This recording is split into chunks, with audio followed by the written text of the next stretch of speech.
Shit, muntik pa akong mamatay. Tara, kain tayo ng durian. Kahapon, meron ho akong nakita durian. Ngayon, binili ko. Pero ito, maliit na version kasi ako na lang ho yung kakain. Wala na ho. Inay, alam niyo naman ho, na ho ay favorite ko. Pero malaki pa rin ho, are. Tapos yung amoy ho, talagang, ika nga ng iba. Ano ka namang panghili yan? Ano ka namang bango niyan? Pero ho sa akin, mabango ho, are.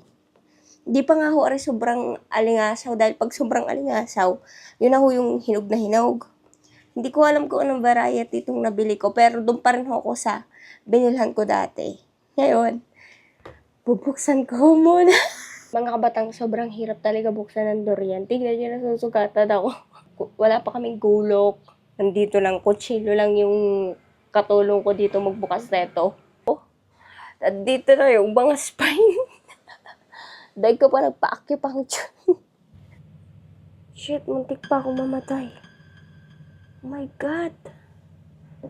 Muntik pa ako mamatay sa katakawan ko. Buti hindi yun yung tumalik sa akin. Ano ba itong tingay? Akala ko namatay na ako. May tumalsik dito. Buti hindi yung kutsilyo. Alok mo mamatay na ako.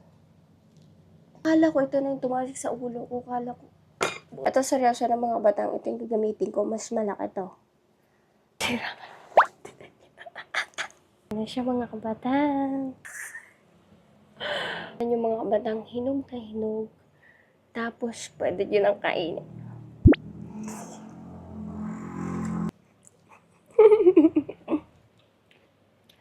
Hindi ko talaga mapaliwanag. Masarap talaga yung durian. Parang natutunaw siya sa bibig mo. Tapos ang creamy niya. Sarap. Kumain na kayo ng durian. Ito, umagahan ko.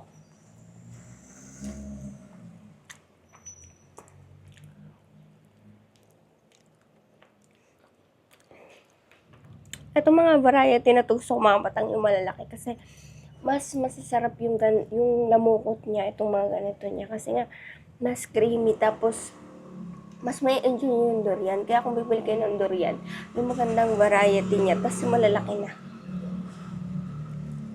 For me lang, hindi ako expert sa durian.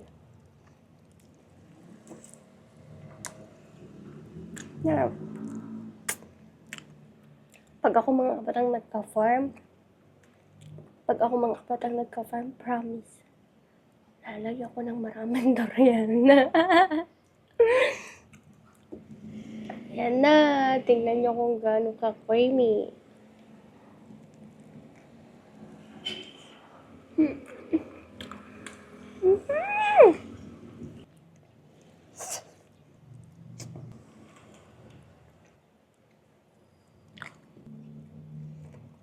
One down.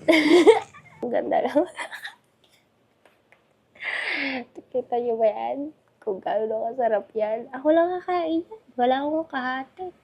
Kasi ayaw nila sa durian. Kasi mabaho daw.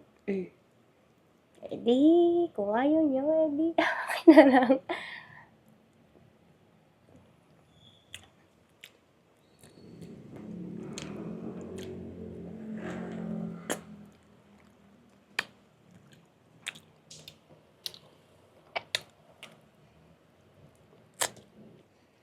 Babay na mga kabalang, ilalagay ko muna to sa freezer na lumamig.